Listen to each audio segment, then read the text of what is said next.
Geoholic. 5 years. How long have you been doing this? Try the other one. Shit we've been doing since we was high. There's folks out there and TRY this. Man, ain't that some shit? But you hate to grow up. Oh, man, love it. Good stuff. You like it? Oh, yeah. You're a bit of a country guy, right? I mean, a bit. It's bit? probably not on my playlist, but I will not hate on it. No. Big Morgan Wallen fan, as they say. Man, that guy is popular. He is crushing it, that guy. Yeah. Amazing. All right. Welcome back, Geoholics. Episode 225. 225, believe it or not. Indeed, believe it or not, we just celebrated our 5-year anniversary. Big 5-year anniversary. Unbelievable. Never thought would have, right? 5 freaking years of my life. 2 solid years of your life. Oh, 2.5. 2.5 solid years of your life have been committed to producing weekly content. Yes, absolutely. For all of our amazing listeners. Yeah, 5 years, man. Congratulations, Kent. Well, you don't get enough credit. It takes. You look at the longevity of any kind of creative outlet, especially podcasts. They rarely last more than a few episodes.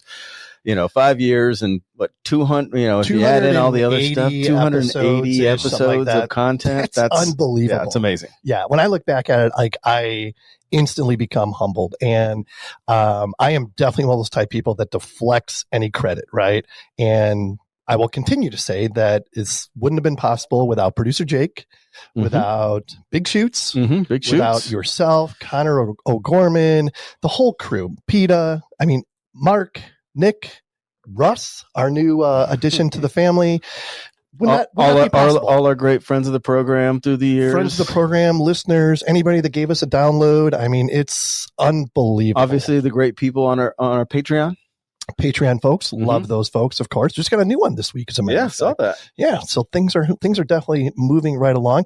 Speaking of Russ, you guys are listening. Russ is our newest and most handsome guest co-host. So, Russ, welcome to the Geoholics. We're excited to have you be part of the family.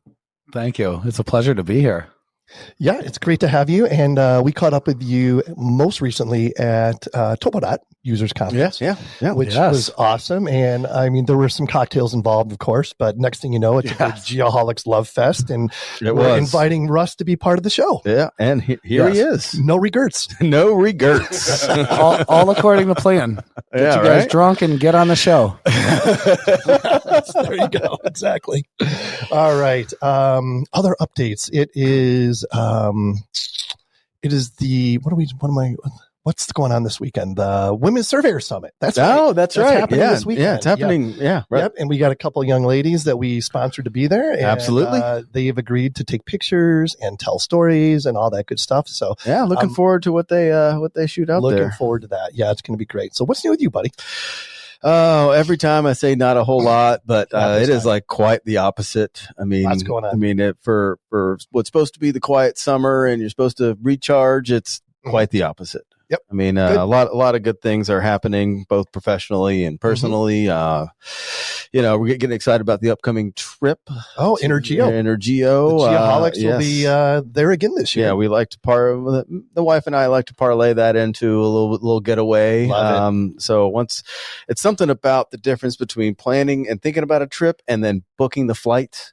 Then it becomes real. Then it's like, okay, no, this is happening. And then you're like, oh, we're going to go here. And then everything just starts coming together. So it's really fun. Yeah. And that just happened the last couple of days. So I am at that point now, all right, now I'm excited. This is going to be amazing. Last year was incredible.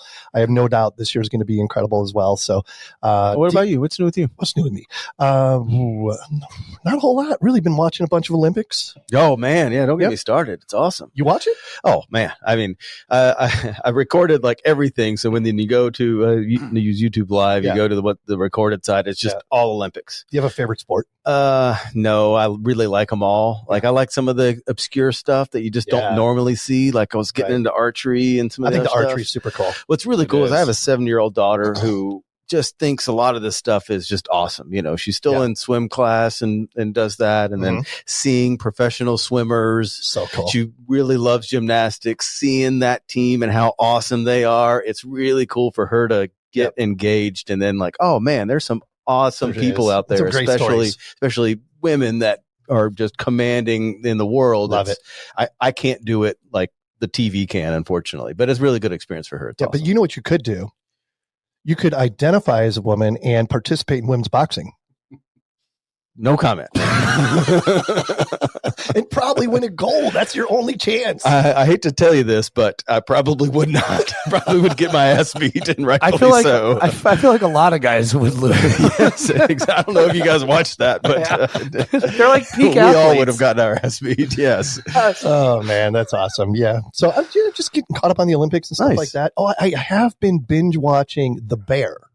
Are you on season 1 show? or season 2? Season 3. Oh, I mean the recent one? Yeah, season 3. Midway through season 3. But I freaking love that show. I mean, I guess being from Chicago, it's something that I gravitate to. But makes you want to eat, though, right? Makes you want to eat, and it's just like there's so much like self-reflection that it creates as you watch it. You know, I'm just a huge fan. It takes a lot to keep my interest because I'm so freaking ADD, and that is a show that I can like put my phone down, watch, and get completely engaged in. There's a few episodes of that show that are so like they're too much for me. Like I couldn't. I had to pause because like I can't do this. And I mean, we're getting off topic here, but this is pretty good stuff. The season 2, episode 6, something like that, when they had the family dinner at the Christmas thing, Thanksgiving dinner. It was like an hour and 20 minutes long, and it went by in like 10 minutes because I'm so engaged. I couldn't. I had to stop at midway and then meditate for a little bit. It was getting to me. Yeah, it was getting to me. It reminded me of my family dinners when I lived back in Chicago. It was crazy. I'm telling you, that could not be my family. Wouldn't do it. Anyway, let's move on. All right, let's get going. All right. So next up, we have the NLC Prep Song of the Week. So a little bit about NLC Prep. First of all, go to their website, nlcprep.com. NLC Prep is for those dedicated to passing their land surveying exams on their first try. Such a great resource. And make sure when you go there that you let them know that the Geoholic sent you. Who we got this week, buddy? We were just talking about this. This guy is huge. Everyone knows who it is now. Morgan Wallen, song called Ain't That Some. Morgan Wallen, American's country music singer and songwriter known for his distinctive voice and blend of country, rock, and hip-hop influences. Born in 1993 in Sneedville, Tennessee. Wallen initially pursued a career in baseball before an elbow injury shifted his focus to music. He gained national attention as a contestant on the 6th season of The Voice. I didn't know that. In 2014. Known for his mullet hairstyle and down-to-earth persona, Wallen has become a prominent figure in modern country music with a dedicated fan base and a reputation for his energetic live performances and relatable songwriting. He's only got 44.1 million monthly listeners. Holy yes, exactly. That's it. Man, oh man, if we can get to that point, we can quit our full-time jobs. Right? Yeah. I mean, if only we could get to that point. If only. We'll work on that for sure. All right. Next up, we are this week in the Altera Central studio. A little bit about Altera Central. They are the authorized premier Trimble dealer for survey mapping, GIS, forensics, and marine equipment in Texas, Oklahoma, Arizona, and New Mexico.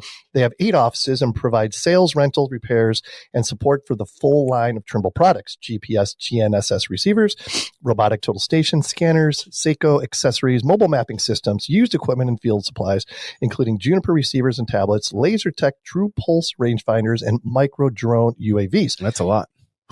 Yes, it is. They also offer I got to shorten that next time. They also offer field supplies and can deliver them right to your job site. They do.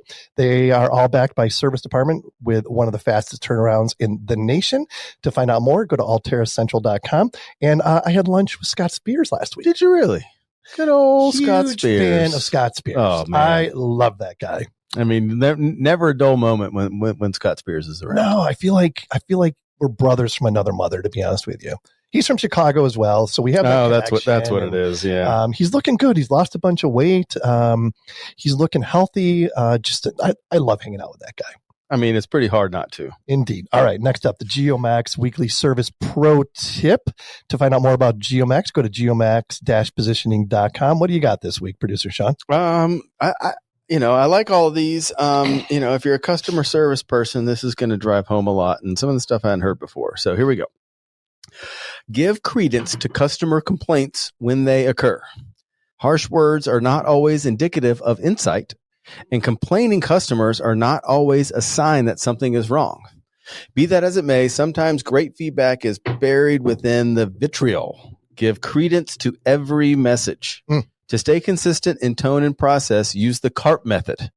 CARP. I have to do this a lot with you. Control the situation, acknowledge the dilemma, refocus the conversation, problem solve so the customer leaves happy. How does that relate to you and I? That's a great tip. Isn't it really? It is a great tip. Yeah. Whoever came up with that is an absolute genius. I don't know who that. I don't know who that is. All right. Next up, the GeoSearch Career Corner. To find out more about GeoSearch, go to geosearch.com. We're going to tag team this one. Producer Sean, are you looking to climb the career ladder? Here are some tips. First, enhance your skills by continuously updating your technical skills and knowledge. Expand your network by attending industry conferences, participating in online forums, joining professional organizations, and being a guest on podcasts like the Geoholics. Something tells me you added that one in there. I don't know where that came from. Next, seek mentorship by finding a mentor who has achieved the level of success you aspire to. I've done that this week, as a matter of fact. Oh, really? Yes. And prepare for interviews by practicing your interview skills with confidentially discuss your experiences, successes, and how you add value to this new role. Add value, make friends, as they say. That's what some people say. To find out more, visit geosearch.com. And as always, happy mapping. Love the GeoSearch guys. That's nice. And gals. They are awesome. All right, let's loop our guests in here. Of course, our guests are presented by Airworks. And I think they know the Airworks folks, as a matter of fact. A little bit about Airworks. Their mission is to provide the data intelligence that powers the built world. To find out more, go to airworks.io. All right. So we have Geoff Hatfield with us and Cory Vinger. Correct. Yep. Yes. A little bit about Geoff before we allow him to speak. Born in Charleston, South Carolina. In your neck of the woods, buddy. Oh, nice. But he grew up in Phoenix, attended ASU West. Go Sun Devils. Right? Yeah. Forks up. Forks up.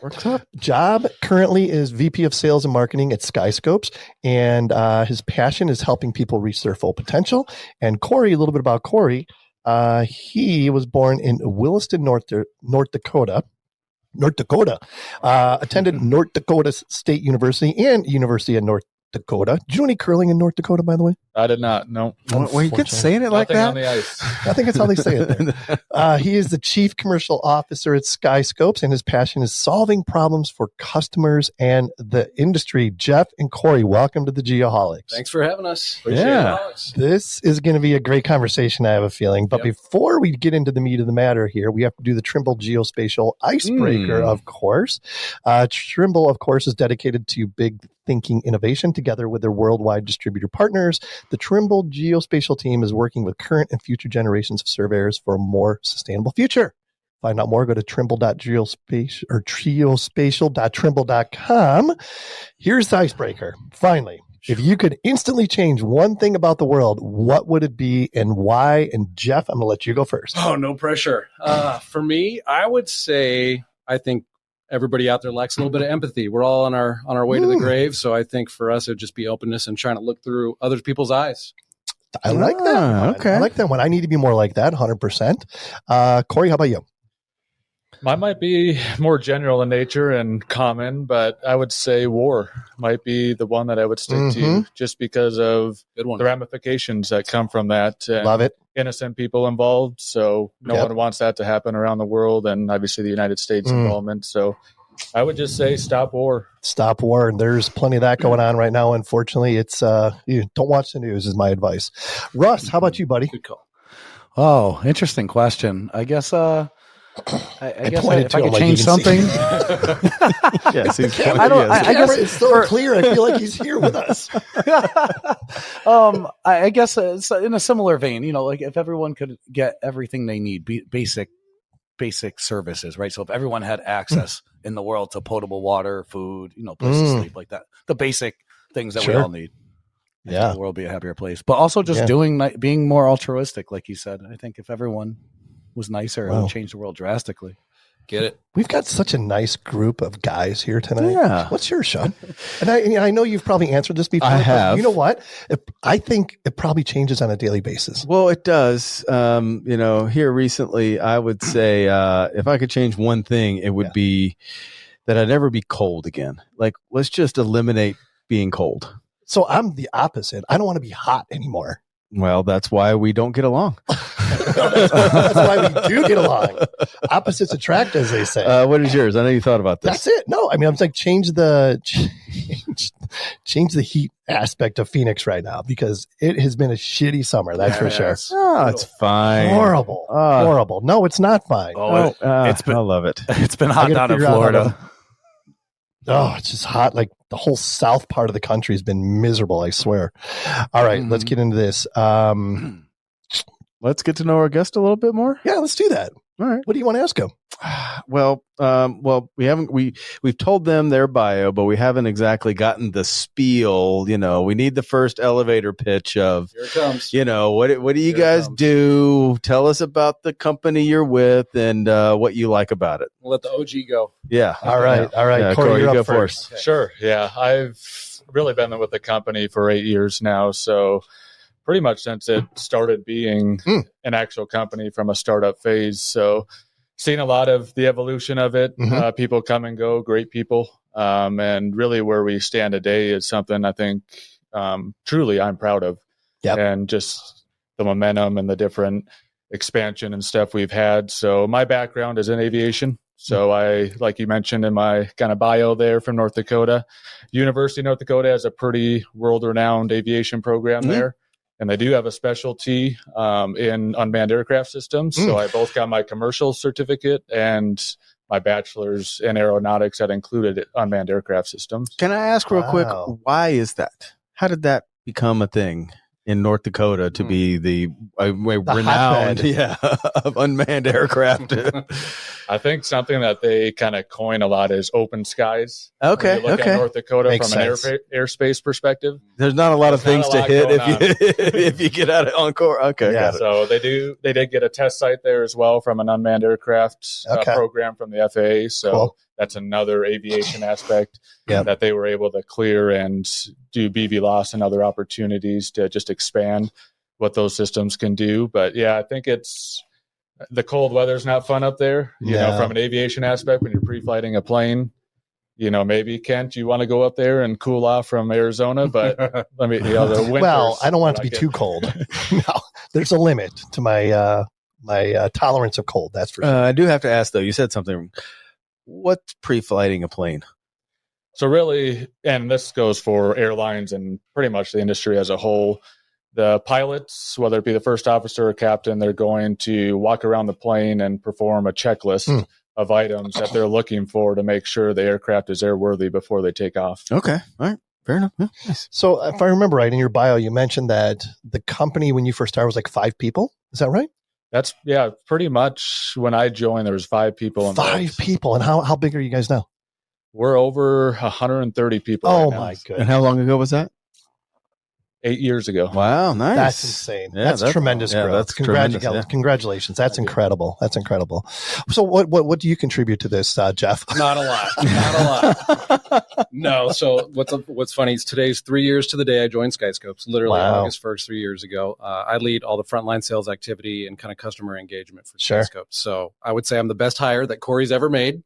So he actually was just saying that before you got here. Yeah, before you walked in, he said that. Yeah. No. So I would just say perfect example is why we're here today. Industry professionals growing that relationship and just understanding what it takes to be in this industry. It takes a lot. It takes partners too. Yeah, absolutely. So in 8 years' time, you guys have experienced tremendous growth. What are some of the, I don't know, like the highlights of that? Like what spurred the growth?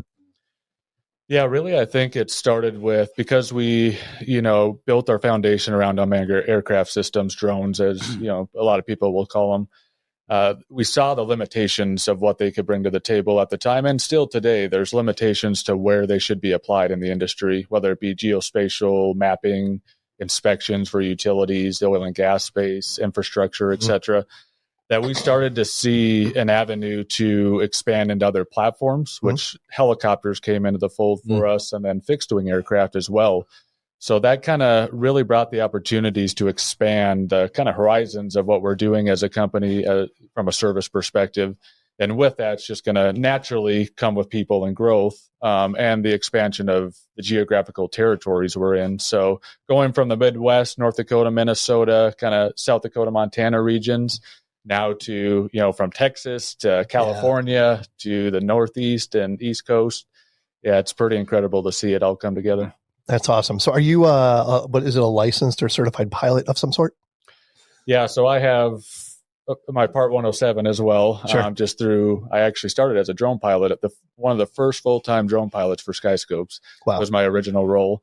But yeah, I came out with a commercial pilot certificate out of the University of North Dakota, so I can fly, single engine, multi-engine airplanes for hire. And then I have my IFR rating as well, which allows me to fly from an instrument perspective. So if it's bad weather, cloudy or whatnot, I can fly in pretty much any condition. That's awesome. So Geoff, your background is not aviation. Nope, absolutely not. Talk about your background a little bit and how it parlayed into what you're doing at SkySkopes. Yeah, I would say that I've had a knack for sales since I was 17. I got right into it. Everybody kind of knew that about me. Spent 17 and a half years in B2B sales for telecommunications, fiber, and high enterprise sales. And was fortunate enough to be exposed to SkySkopes 3 years ago. We were really in a place, or they were in a place at that time with a lot of organic growth, but not a lot of direction around strategy and segmentation and diversification of clients. So I came in, and we've had a lot of success in the last 3 years. We added almost 30 new clients to the books last year. We're on track to do that again this year. So really had a lot of fun getting to know a lot of new people and introduce them to SkySkope solutions. So it's been great. Yeah, really cool. Hey, Russ, you got any questions for these guys on this topic? Yeah, I was just wondering, whenever we get to it, just kind of like what you guys actually do outside of, like, I know because I looked on your website. But thank you, Russ, for keeping us honest. Do you do LiDAR? LiDAR, we do LiDAR extraction. Yeah. I guess if I could give my elevator speech on this, please. Say, Cory gave a lot of the historicals around the company, but what I would say now is we acquire various data sets from kind of an agnostic way of looking at things, whether it's manned aviation, unmanned, mobile, boots on the ground. We're acquiring data sets every day and then processing that data and basically doing analytics to help our customers make decisions about their infrastructure. So LiDAR's in there. Think about vegetation management. Think about capturing imagery of poles and structures for inspection purposes, for wildfire mitigation. I mean, there's a lot of different use cases for these platforms, but that's a little bit of the flavor of what SkySkopes does, and we've become really good at it. It's been fun. I love it. Now, how would you describe the culture of the company? Oh, go Russ. No, I'm so sorry. I didn't mean to overstep. I was just curious, when you say you pull these features, like, are you classifying the LAS, or are you pulling like actual shape points out, or lines and points and lines and vectors, or D all the above. Right. Yeah, D all the above. So we're looking for felling tree logic, for encroachment issues, helping the tree trimming crews out there make decisions about those cadences, inspections to improve reliability and availability. So yeah, D all of the above. Yeah, we're really uniquely placed that we can do all that sort of data collection and make meaning of it in-house. So again, that's awesome. 100%, ton of fun. So the technology is advancing at such a rapid rate, obviously. And what you can do with the different technologies is, like the sky's the limit, no pun intended, right? Like that. How do you adapt your services to the changing needs of your customers? Take that one. Yeah, sure. Really, I think it's about understanding where the industry is going overall, where our customers, and from a regulatory compliance perspective, what they're seeing in the space, what's coming down from different aspects from that angle, but also just from our standpoint, like you've heard the history of SkySkopes and how we've had to flex into different spaces, whether it be platforms or sensor technology and those type of things. It's really to keep up with the demand of what the customers are wanting, which what we've seen in the industry is higher quality, more precision. Reduce cost is always probably number one. But those are the type of things that kind of keep us on the leading edge of always being involved in, what is those nuances that are coming out, whether it be going to different conferences or different events there, to really have an understanding of who is kind of building the next, piece of equipment or automation that could help us, better our workflows and our processes of data collection through delivery of data. And then ultimately for our customers' value. So I got to chime in here because he stumbled upon a question we've asked a lot, and I want to get your guys' honest thoughts on it. You mentioned the better data and more quality and more precision and at a lower cost, My question is it an and/or, and how do you handle can I give you a better product and it be cheaper? Or are your customers used to paying more for better quality? Yeah, and I would say that it starts on the front end with the client. We get a lot of people that'll approach us and say, hey, I got a project. Can you send a drone out there? And we'll say, well, sure, but we want to understand what the end goal is. So we've become really good listeners as a company. We want to understand the end before we're applying a solution. So for us, in many cases, you'll see people expect one thing, but we can deliver a better product in a different way for less cost than what they thought. Yeah. So that's a big, that's unique to SkySkopes. 100%. Yeah, and it's a big challenge, like you said, just around how do you keep pushing the boundaries and investing in technology. And sometimes it's more expensive technology to get there, and then have your costs reflect that. So a lot of ways it is challenging, but I think the adoption of it over time, especially the survey industry, I saw that earlier on. A lot of surveyors didn't like the drone technology. They didn't like the aerial and they still don't, as a matter of fact. No. And they still hate LiDAR. A ton of them hate LiDAR still. Yep. They're coming around. Yeah. I mean, a lot of times that's where some of the barriers lied, or just people, unfortunately, certain providers or services out there just didn't meet the mark, or they got, they saw that, hey, I want to try this aerial LiDAR application, but then the data didn't come out near what it should have been. Yeah. And then we come into those conversations like, hey, we have a great solution for you. And they're like, no, we got screwed before. Yeah. We don't want to touch that for a while. I've got a bunch of questions, but I want to let Russ chime in here. Yeah, you bet. Oh, sorry. I love what you just said, because I deal with that too at my place of employment. And when these companies that come in that are way in over their heads and they do a terrible job, or they give the client the wrong product they're looking for, it becomes an indictment on the technology. Sure. Like you've just been, and it's so, and then like to your set, you basically have to go back in and show them why they can trust it, and that everything. And I have a similar mindset as you do too. Just the more you know about what the client's needs are, I feel like that's a great way. Not everyone needs a porterhouse. Some people only need a slider. I always like to use the steak analogy. Maybe you need a fillet. You don't need, you know what I mean? You don't need the T-bone. So it's about getting exactly what they need, so that way you save them money. And it sounded like you were also describing the same thing. So I just wanted to acknowledge that. This portion of the program brought to you by Trimble Geospatial. For generations, surveying and mapping professionals have looked to Trimble Geospatial for the industry's most trusted hardware and software solutions. Designed by and for surveyors, Trimble solutions help customers work faster, safer, and more sustainably. Dedicated to big thinking innovation, together with their worldwide distributor partners, the Trimble Geospatial team is working with current and future generations of surveyors for a more sustainable future. Trimble is engineering and innovation centers throughout the world dedicated to producing the best GNSS and optical hardware, sensor integrations, and software for geospatial applications. Locations include the U.S., Germany, France, Sweden, and New Zealand. I want to go there so bad. That is all over the place. Working with Trimble Geospatial gets you local access to a worldwide network of 400 plus authorized distributor locations. They provide the expert training, repairs, and responsive support you need to get the most out of your equipment and software investments. To find out more, visit geospatial.trimble.com. But I would say, like, trust issues are real out there. And I would say for us, even for certain projects, we're always asking for feedback. How did it go? We're in it for the long haul, getting those repeat clients. So that's so what matters. Like, what percentage of your time would you say is spent educating your clients? Because that's, I know how it is for me in what I do in my scope of services.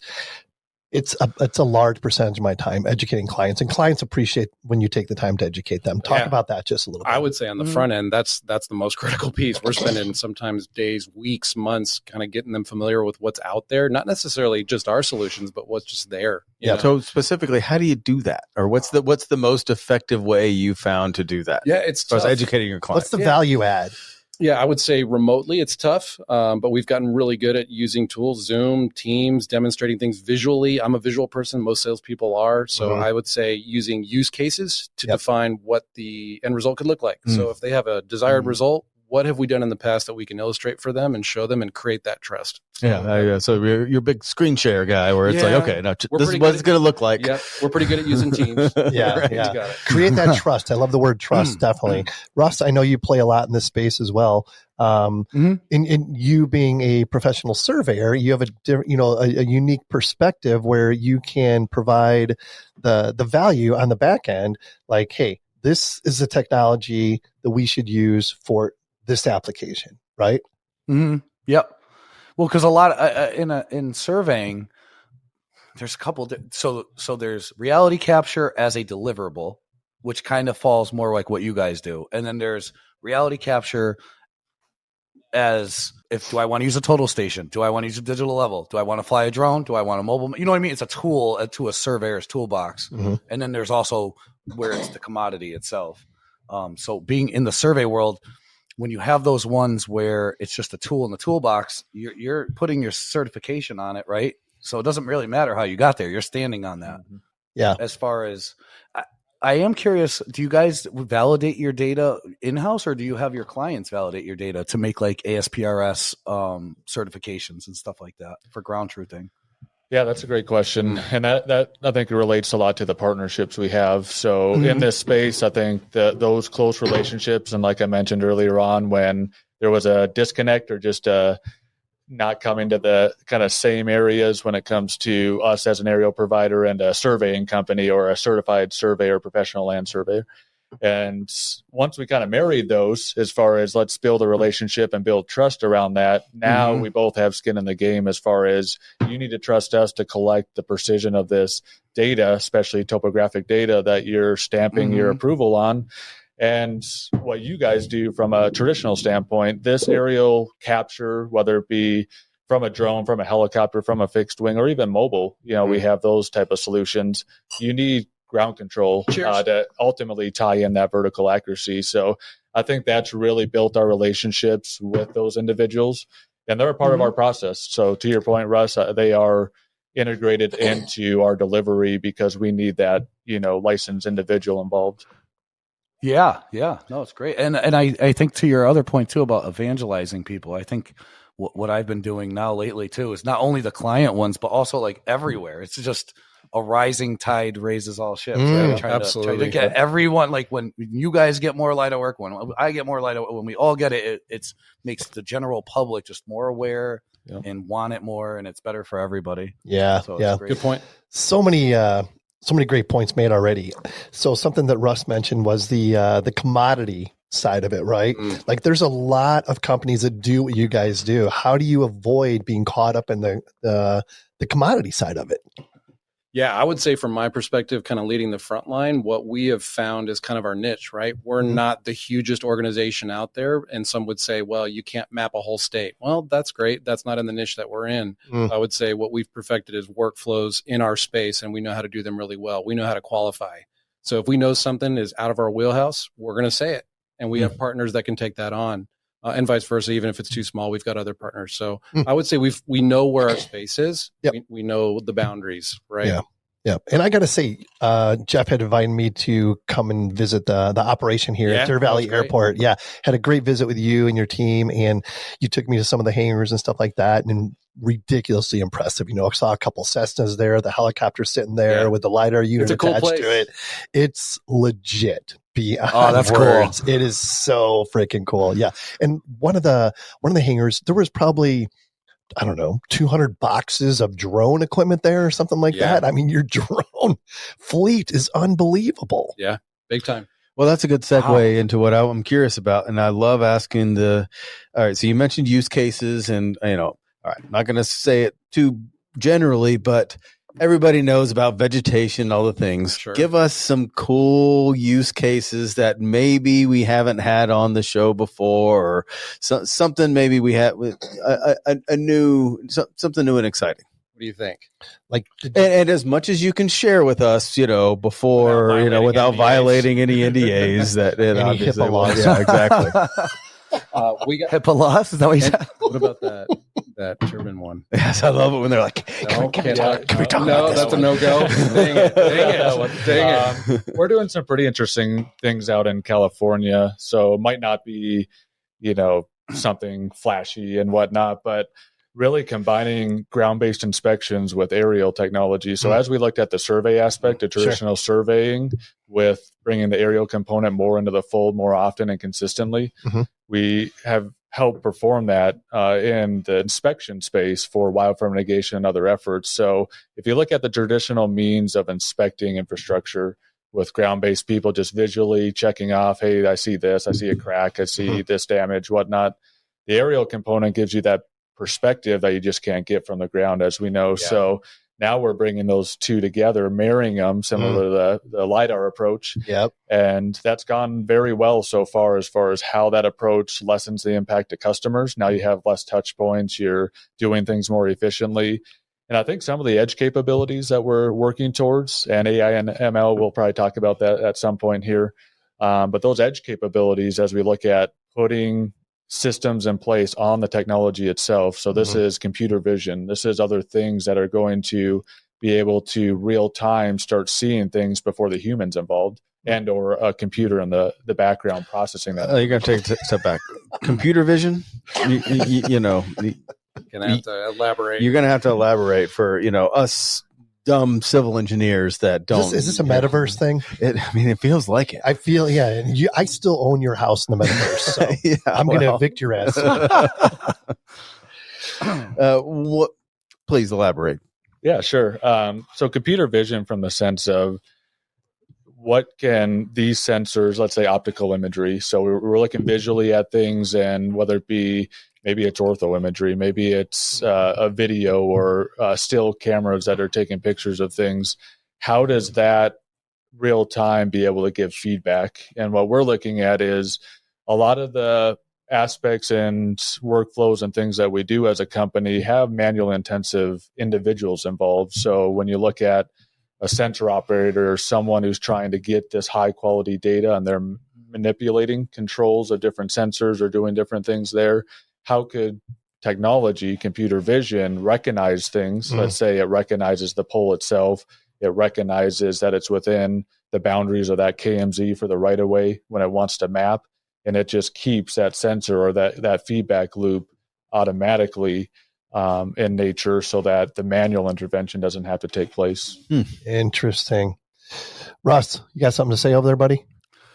Yeah, I have a couple questions, but I have they're like stream of thought ADD questions. So you're going to fit in perfectly here. You're in a safe space, buddy. Go ahead. Send it. So I was curious. Do you guys have the? This is a nerdy question. I forget what the acronym is, but the non-visual line of sight license. Oh, BVLOS. You fly your drones.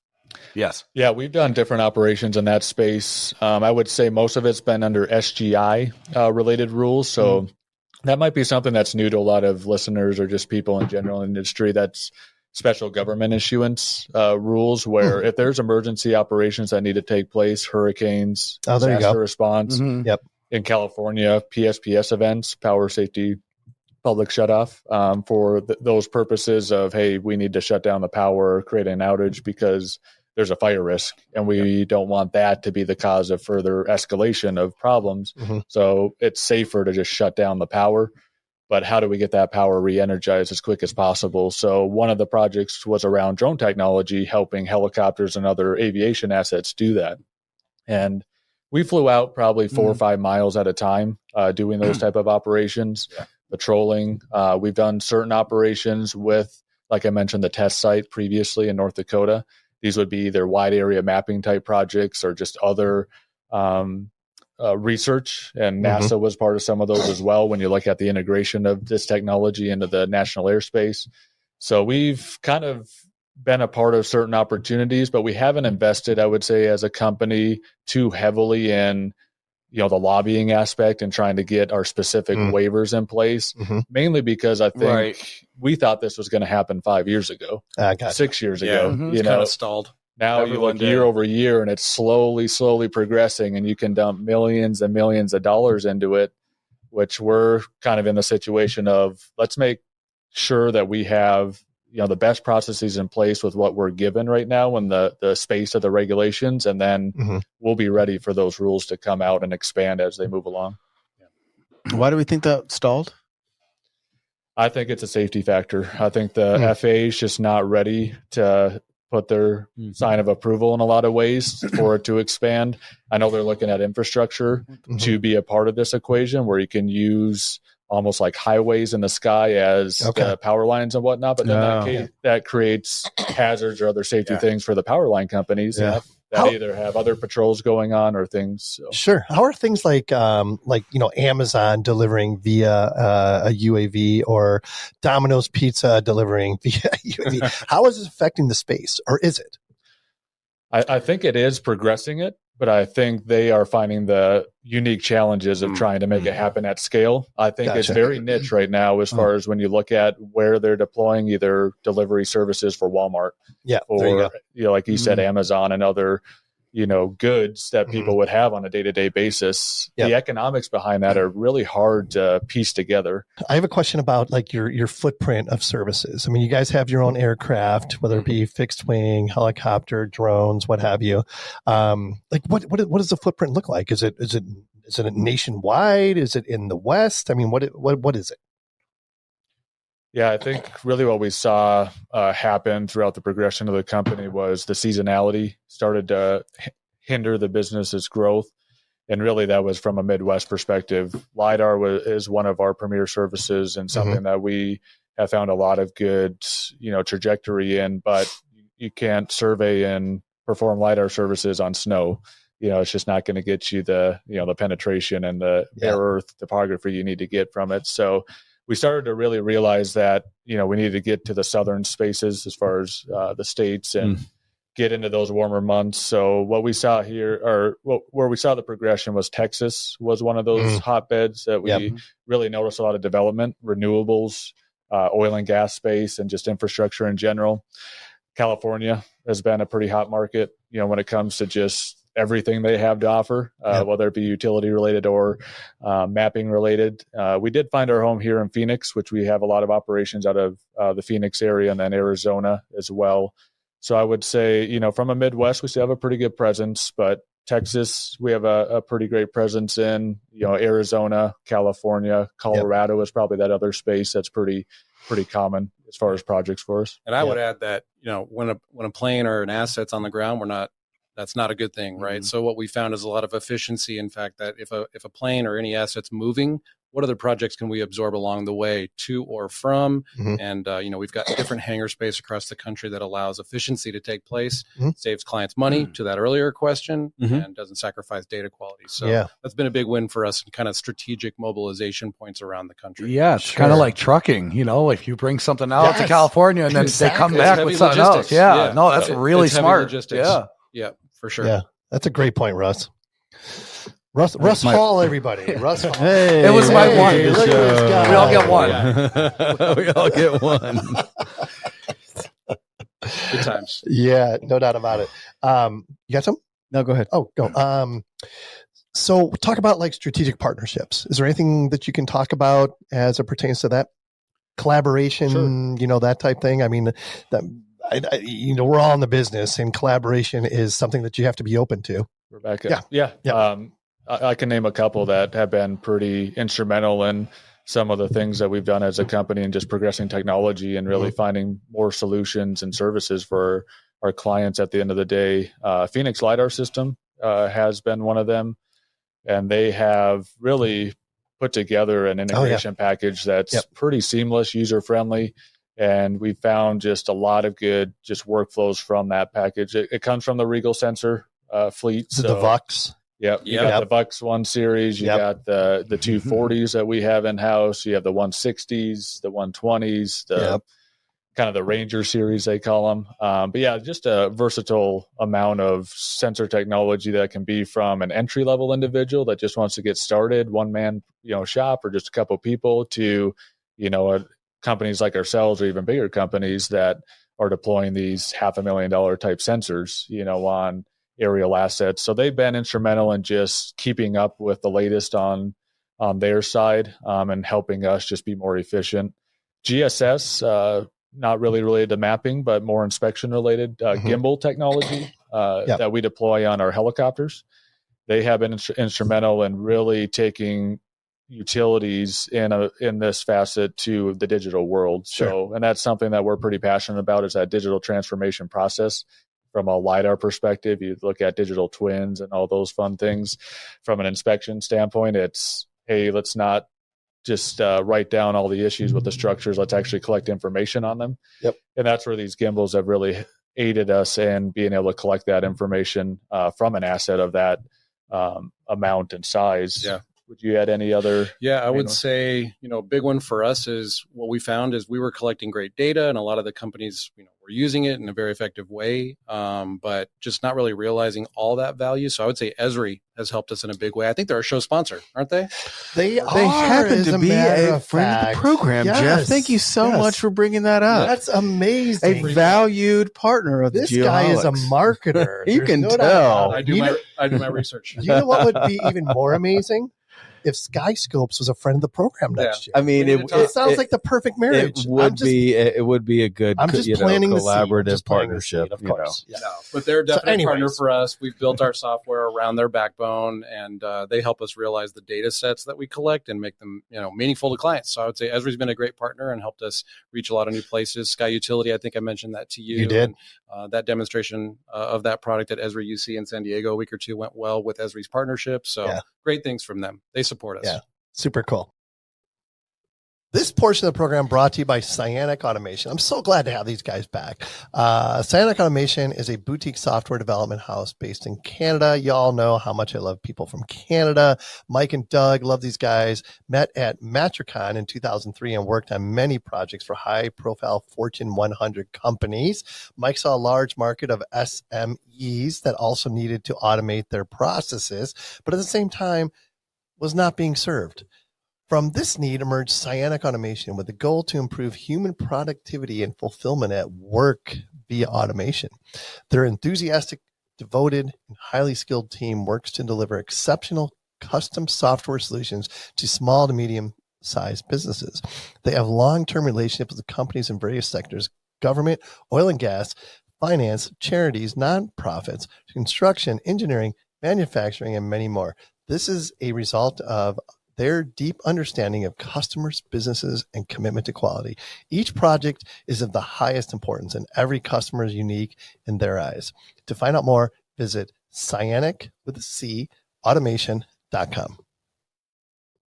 So there have, and you mentioned it a little bit earlier, surveyors get a little uncomfortable when it comes to like companies like yourself. Let's face it, right? Yep. You guys are, in some cases, if you look at the definition of surveying, it's mapping the Earth's surface, which you guys are doing.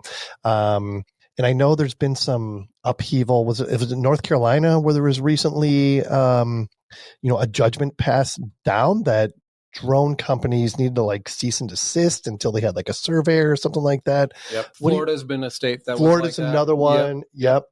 Hopefully we can get Russ back here to comment on that. But there are some challenges, right? Yep. Yeah. And I would say the partnerships is where that comes in. So what we've done in those strategic areas is if we've leveraged surveyors, and I would say kind of twofold, we're working with them for control placement. Mm-hmm. They're stamping. They've worked on projects with us. They know the quality that we're going to deliver. And then as well, what's interesting is a lot of times they're coming to us and saying, hey, I've got an area that's just too big to traditionally place survey. Heck yeah. And we can be the partner to make it easy, and we can sub to them, and they're making money and they're delivering a great product. So I would say I wouldn't say we've fixed that issue, but I would say we know how to navigate it.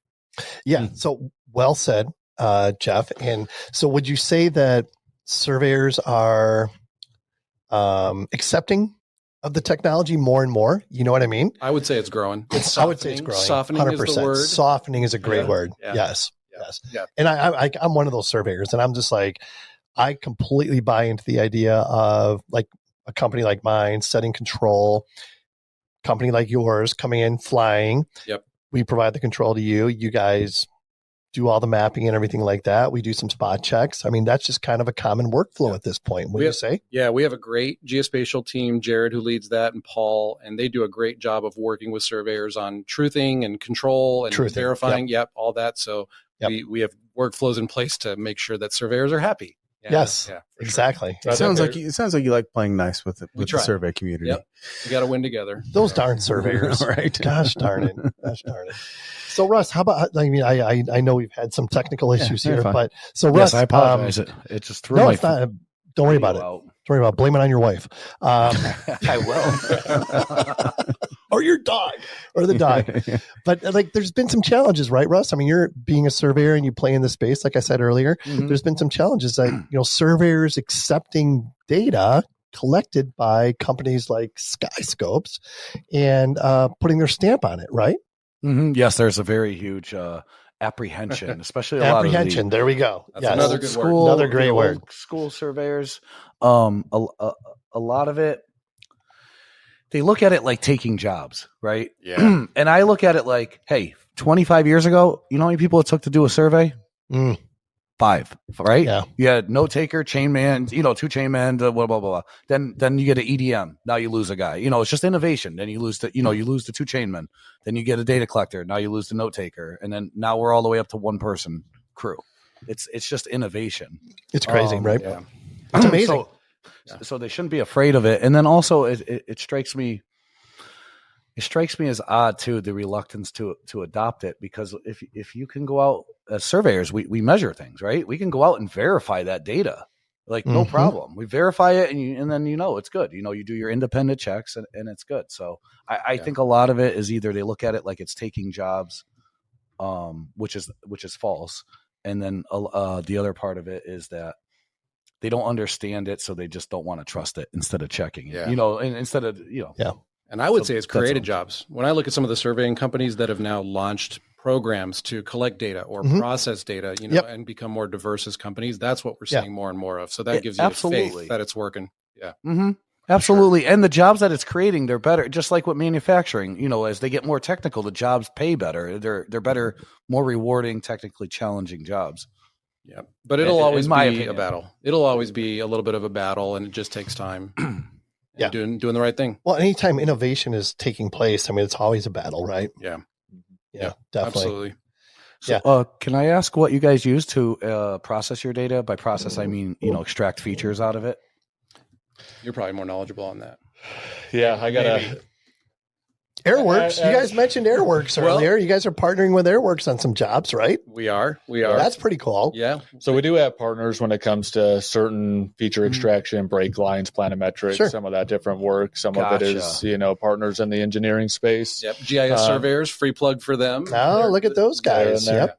But really, I would say MicroStation is the suite of products that we're seeing a lot of our data go through and our geospatial team working on. So you look at TerraSolid and some of the calibrations and classification of LiDAR and doing different things from that perspective. And then you look at, we have explored technology like TopoDot. I think I heard that name in the beginning.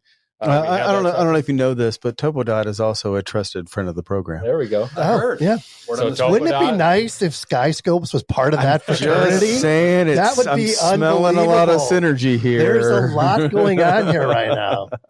The pheromones are unbelievable. At Geo Week in Denver, I think it was 2 or 3 years ago, went to an event for TopoDot. Yeah. Probably one of the best ones I've been to. They're awesome. Love those guys. We've used their software before, or probably continue to do so for certain break lines and different extractions. They do a great job. The key is density. We've seen that with softwares like that. If you don't have the density of certain objects, you're not going to be able to extract it either from a more automated way or in general just be efficient at it. So there's definitely the front end, and that's the key that we've had to piece together as a company. Is you look at the geospatial side is very important, but just as important is how you collect the data, because you can only fix so many things on the back end. So if you don't collect that, and it's the checks and balances too from a survey perspective, if you don't have a guy validating, collecting quality data, and then on the back end the processors are like, oh yeah, here's a nice deliverable here, and it's the vertical accuracy is a foot off. Like, what does that do good for our purposes? And no one's going to stamp off on that. So because you guys are battling. Like, people are always like, we're looking for ways not to use you guys or reasons not to use you guys. Right. Sure. So you're constantly having to prove yourselves. Right. Yep. In a way. Yeah. Yeah. I think that early adoption, like we kind of talked about, and the hesitancy, I think it's still there, but I believe that educational aspect, and then just kind of like you mentioned there, Russ, too, as far as that job aspect and just the innovation path, you either kind of get on it or you're going to be left behind. And that's us as a company. We don't keep investing in newer technology and staying on the cutting edge, there's going to be systems out there in play that we are being outbeat and outpriced and the quality and other metrics there that are happening in that space. So we really, see that aspect and understand, how to try to position ourselves to, really relate to those individuals, but also be a part of the process, be a part of the solution and what's taking place in this industry. Yeah. Well said, Cory. I love that. So, Geoff, what are some of your biggest challenges right now from a business development perspective? I would say. Good question, buddy. I'm not just a pretty face. I know. Gosh, good question. Where do I begin? And I know that's a question you usually ask who you're talking to. Yeah. I'm being asked of it myself. Challenges. Yeah. Here's what I would say is one of the great workflows for SkySkopes is we own and operate our aircraft and our assets, our vehicles, boots on the ground. It's all exclusive, right? But there's some projects that are not always within grasp of a location, right? So I would say, do we have the aircraft or the asset in the right place at the right time to win a project and deliver it really seamlessly, smoothly? So I would say we can't be everywhere at once. That's probably our biggest challenge. Sure. The U.S. is huge, and there are a ton of projects out there. So I would say we don't struggle, but I would say it's a challenge every day to make sure we're reaching the right places with the right solution. 100%. So how do you guys separate yourselves from the other people that are claiming to do the same thing that you're doing? This is a good one. I'll take this one real quick. Of course he will. Dude, that's 2 in a row, by the way. 2 in a row. 2 in a row for this guy. Here's the difference for SkySkopes. In many cases, you have a firm that is processing but not collecting, or maybe they're collecting but not processing, or it's just disjointed, right? When you look at SkySkopes and all the assets to us internally, we can go end to end. And I think that's a difference maker. And that's quality control for us. Yep. So reflights, those really don't happen much for us. If it is, it's weather related. So I would say just smooth, end to end. That's the difference. Yeah. And I've worked with you, Geoff, on a couple opportunities, and you're so thorough about it, which makes a huge difference. And I would say those are just lessons learned. Are we perfect? No. Have we made mistakes? Yes. But we just try to make sure we're documenting them and understanding what went wrong, and we're going to avoid that move. Yeah. And you ask a lot of questions that we're constantly volleying back the accountability, right? It's like you ask me questions, I'm like, oh, okay, he's making me accountable. Boop, here's questions for you now. It's like we go back and forth, and I love that. No, it's good to have the check and balance. And at the end of the day, if a partner is working like we are, we're both on the hook. So we got to get it right. Get it right. Yep. So, Russ, you're shaking your head. You got something to say? What's up? Oh no, I was just agreeing with you. The whole sentiment. I do have another question though. Go for it. Okay. I was waiting for the acknowledgement to keep talking. Sorry. Russ, we're looking at each other on the camera. Here. You know what's so interesting? Oh, it's adorable. Russ is like, he's unbelievable. Because look at, he's got like gray on the top, but not gray on the bottom. Whereas I started graying in the bottom, just like you, and it moves up to the top. Yeah, it's like it's melting. It's melting down my face. What's your question, man? I was going to ask, so I'm just, I'm me. I'm Russ Hall Incorporated, and I'm out here and I want to fly a site. What's like the smallest site? Let's say I'm in Texas. Do you do a quarter acre site? Do you do smallest a 1 acre? Or is it like, what's your, or do you like 10,000 acres? Because I know you have the drones and the fixed wings, so you guys are all over with the. Nobody likes a quarter acre. I like the bigger the better. I like 100,000 acres. That's what I like. No, I would say it depends on where it's at. Some federal lands. Our average project for LiDAR and orthos, those types of typical deliverables, our average project size is a couple thousand acres. We certainly will do 100 acres if it's the right place, right time. We have the people in place. Yeah. So, okay. Good answer. Yeah. And here I am asking about a 20 acre site. He's like, good God. Well, that's what don't bother me with that. You should feel special because he's paying you the attention for 20% of what he usually goes after. And here's the good news is if it's a project that we can't help with, it's not just, hey, sorry, Russ, can't help you. It's, hey, I know somebody that can help you, and we'll put them in front of them and get them taken care of. So, And we hope people are doing that, for us too, which happens. Yeah. Switching gears just curious, a little bit. Go, sir. Well, Russ, you go. You take priority, Russ. You do. You go. You really do. You're good. And I would say, Russ, here's the deal. It's not that we ever want to say no, but sometimes we're not the best choice, and we're not going to hide that from a client, right? That's it. Right. If there's somebody that's more suited to do it, better price, love it, better deliverable, faster, more efficient, I mean, we're not going to hide from that. So. Yeah, love it. What I did want to ask about and was, we did the same thing at our company. people It's just professional courtesy. Oh, he's on a delay. What I did want to ask yes, about we're on a delay. is, I will stop people, talking. You mentioned we're on a delay, Russ. You talked about the growing the company from a couple dudes sitting around a table to 100 whatever strong. How do you develop talent? Where do you find it from? How do you get people interested in this industry? How do you talk about the development of your professionals and how you got to this point? Yeah, really. I think knowing people means a lot in this industry. And I think people can find a way into companies through avenues of just relationships. And we see, the standard avenues of, making posts, job postings, and those type of things in the industry, get a bunch of resumes. And that's a standard process. But a lot of times we find some of our best talent through just relationships and people looking for a new opportunity, want to expand their growth. They may be in a bigger company that they don't see the areas of expansion or their career path being able to develop on a quicker scale than they would have a SkySkopes 100 plus employees.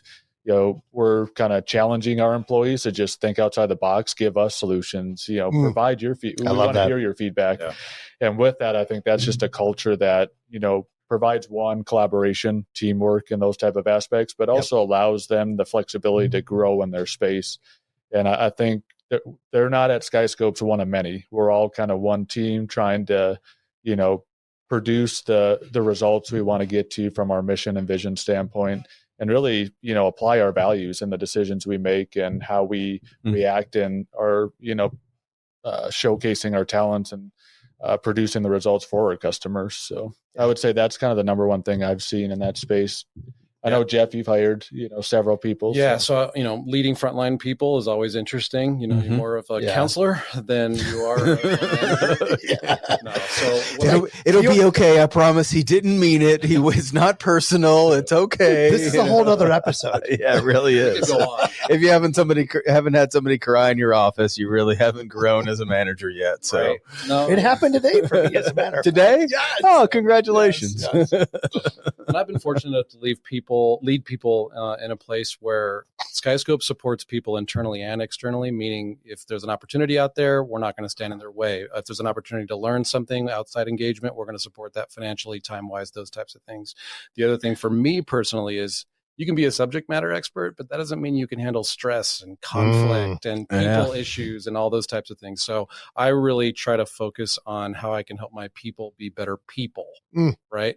Because love that. Relationships, man, you can usually fix a problem as long as everybody kind of drops the rope and lets go of their pride, navigate that. And who wins is the client and really everybody in our business. So that's what I focus on. Yeah. Yeah. What you got over there, Russ? Am I allowed to talk now? Yes, you are. Oh, I'm glad it's working. I apologize. I don't know what's going on. I don't have much to offer. I just wanted to jump in. I feel like it's contributing.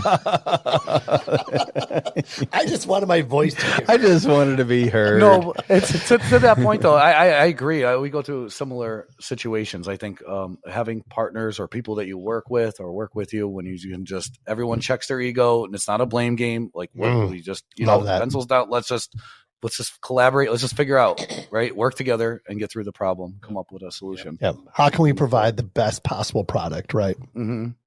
Yep. Good point. Yeah, for sure.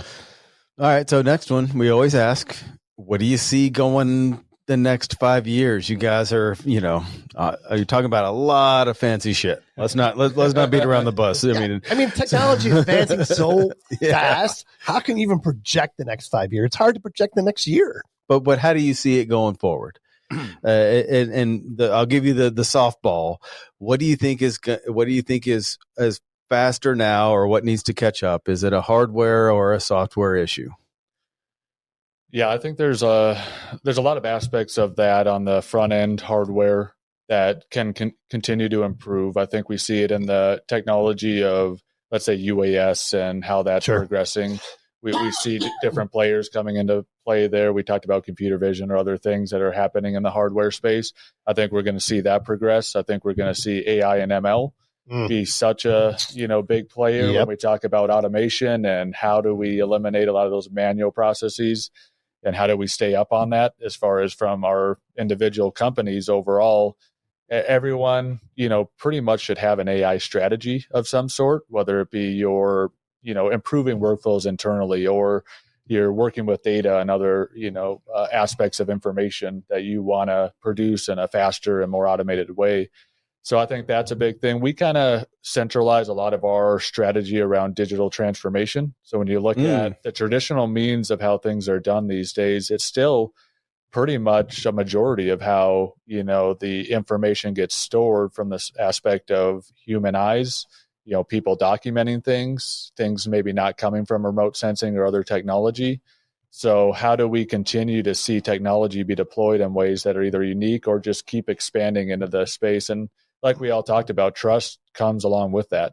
It's the trust of what's happening. And when you take humans out of the equation, you guys have probably heard the airlines, they might want to go with one pilot operations, take out that extra pilot. But what does that give you at the end of the day when you're, that one pilot is now incapacitated or something happens there? Automation is great until it doesn't work.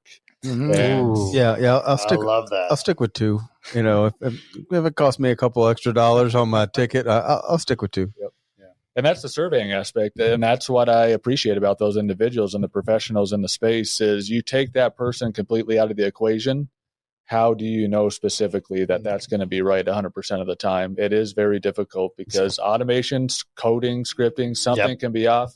I don't know if you guys saw the CloudStrike stuff that happened with systems. I mean, that can happen in an industry. And if you're so reliant on those type of systems in place, what are you left with if it goes wrong? Yeah, you're exactly right. And just recently, like the whole 3G thing, right, Russ? That was kind of a big deal.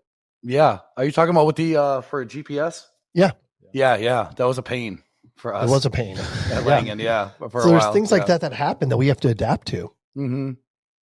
Yeah. And sometimes you have to go back to the basics. Yes, exactly. Oh man, you just set Ken off there. I'm like, oh man, I have to actually go back to the basics. It's okay to think. It's okay to think. Traditionally survey and Are we going to go to latitude and right? Latitude and departures, right? Kent, you and me, we'll go out there. Yep, let's do survey it. Yeah, we'll do it. We'll map it. We'll map whatever you want. Oh, as long as you record it, and I want to see you go back to the basics on camera.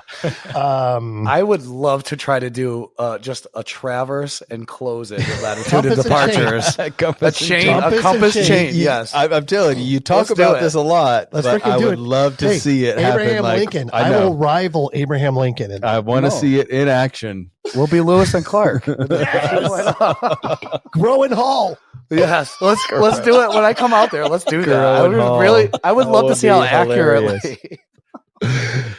Just wandering through the Midwest. We end up in New Mexico. No idea where you're going. No, we'll wander through Scottsdale. Yes. No idea. Gosh. Oh my God, that's awesome. That's funny. Geoff. For me, I would say, Cory's points are great. I would say the biggest leap forward is just going to be more consolidation around how people ingest information. The history of geospatial is you're kind of swivel chairing to different things in different places, different tools. And I just see that path coming tighter and people can get more out of one workflow, one data set. And it impacts our clients on a daily basis. So I would just say consolidation. Love it. And they're not even going to see all the other things. It's just going to be, back to where we started of, okay, here's a Teams call. Here you go. Here's what this looks like. They have no idea where it all comes from. And it's just, exactly. But when you see it, it's clean and you get what you need in one spot. Fantastic. Making the data easier to consume, for a lay person is such a huge driver of the technology. I think. I think that's what everybody in this industry is hungry for. Right. So make it easy, user friendly. Yeah. Yes. User friendly. My question it's is, very well said. especially to the guys here, when we get to that point, and I agree, we're definitely getting there. Are you gonna feel bad because they don't know what goes into it? You know, is it going to be taken for granted? Like, you know where I'm going with this, right? Like, you're going to see it and you're like, man, in my day, we wouldn't even get that. And if you knew what it took to get, you know, like, what do you think? Because you know that's going to happen. You know, True. My kid is going to be like, oh yeah, sure. I just pull up here and yep, I get a 3D image of this, and you're like, oh, don't get me started. Yeah, it's a good point. Definitely. A good example. I had, do you guys know Noah Eckhouse from Navis? Does that name ring a bell? Yeah. No. Yeah. We had Noah out here and, he scanned the curling club. That's right. Yeah. Right? He scanned the curling club with the Navis and, it was really freaking cool. And once we got the data back, it was so user friendly to use. And I sent it to a bunch of the decision makers at the curling club. It's like, here, you can do this and you can measure this and this and that. And it was so user friendly, right? The more user friendly we can make the data, the better we're all going to be. Mm-hmm. Yeah. 100%. Pretty cool. Yeah. Super cool. Boom. Yeah. What else you guys got? Anything? No. What else you got, Russ? Russ, I know you got anything else for these guys? No, it was really nice to talk with you guys. Your mindset very similar to that of what, of mine. So it's nice to meet kindred spirits, I guess, as far as innovation and all that. We were worried you're going to rough us up a little bit, so it was good. I know he is intimidating, right? What else you guys got? Anything else you want to get out there before we let you go? Keep going? No. Other than just appreciate the opportunity, we don't do a lot of these things, from a company standpoint. We're trying to get our name and reputation out there more so in the industry. Okay, we'll take this opportunity, one more time, who you work with, how can they find you, that kind of thing. You want to give the spiel? I'll give the spiel. Another elevator speech from Geoff. That's cool. So SkySkopes.com. Check us out on the website. We're also posting pretty heavily on LinkedIn. Great video went out about our helicopter operations this week. Nice. We got a lot of cool stuff going on. So I would check out LinkedIn, check out Facebook, check out SkySkopes.com, or email us at info@skyscopes.com. There you go. Bingo. Nicely done. Bingo. Hit him with the hard question. All right, one more question. We ask everyone. I'm going to ask Cody first. Do you have a mantra that you or live Cory? By? Cory, he'll respond to it. That guy. That guy. I would say overall, because anyway. It kind of comes from the aviation aspect. Sure. Is don't get too comfortable. Oh, I love that. Nice. That is that really comes back to complacency. And in that space, it's very important to stay obviously alert and just in it at all times. So I just always kind of live by that in a certain facet, either whether it be I'm piloting an aircraft or, in life, just don't get too comfortable. Keep striving for better. That's really good. Especially if he's flying something, I'm flying it. No pressure. No pressure, Geoff. What do you got? I'm a father. I've got a 10-year-old boy, a 13-year-old boy. It works both ways. And it's you got this or I got this. Okay. Gotta all reinforce. Right. I love it. Self-belief matters. Ooh, what was that one? Self-belief matters. Self-belief matters. Russ, I don't think we've ever got the opportunity to ask you this question. Do you have a mantra that you live by? I think you may have. Oh, I have many. And also my mom ingrained all those like Aesop's Fables ones, like a stitch in time saves nine and all that. I could literally rattle off 100 of them for you. But my favorite is chance favors the prepared mind. And that was Louis Pasteur that said that. Preparation. And I try to live my that's my mantra. Just to always be prepared for when opportunity, to position yourself for when opportunity. That's a good one. Comes. That's pretty solid. That is really, really good. Sean, what do you got? Anything else? Any final words, buddy? No, I just can't say it enough about just always get nostalgic around 5 years, and this is a great episode on that 5-year anniversary. It was a great episode, indeed. Thank you guys, Geoff, Cory, Russ. Thank you guys so much for being a part of this episode. It's been fantastic. Are we ready to head out? I think so. All right, let's do it. Adding value, making friends. Check that box. Absolutely. If anyone would like to be a guest on a future show, shoot us an email at info@thegeoholics.com. You get to hang out with Russ. Yes. Why wouldn't you want to be a guest on the show? Morgan Wallen, Ain't That Some, available everywhere. couple takeaways I have. Everyone should have an AI strategy. Ooh. Trust is integral. Automation is great until it doesn't work. I love that. 100%. Get more out of one workflow. Don't get too comfortable. Self-belief matters. And I can't remember Russ's, but it was amazing.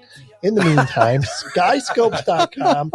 Check them out. Visit them. Check them out. Most importantly, be safe and healthy, everybody. Thank you very much, guys. Thanks. It's awesome. Russ, you the man. Ain't that some shit? You the man. Look at that.